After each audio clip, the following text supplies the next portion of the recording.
Hello বন্ধুরা। তো কাজ আমাদের শেষ হয়ে গেছে, 6টার দিকে শেষ হয়ে যায়। তো এই দেখো শোরুমের অবস্থা দেখো, কেউ নাই, কেউ নাই, আমি একাই আছি। বলার কথা মানে কি আর বলবো, যে টাকা, কাজ, ফিউচার, লাইফ, এগুলো চক্করে দেখছো ক্ষতি পড়িয়েছি। বন্ধু, মা, আব্বা, ভাই, বহিন সবকে ছেড়ে আলাদা একটা জায়গাতে এসে বসবাস করছি। কেউ নাই এখন, আশেপাশে কেউ নেই, একাই। কেমন লাগবে বলো তো? বিরক্ত লাগবে, কেমনই আলাদাই লাগছে আলাদা দুনিয়াতে চলে এলাম। কিসের লেগে? ভবিষ্যতের লেগে।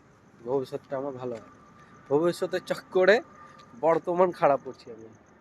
এখন আমার এগুলা দেখো, দূর দূর তক কিচ্ছু নাই।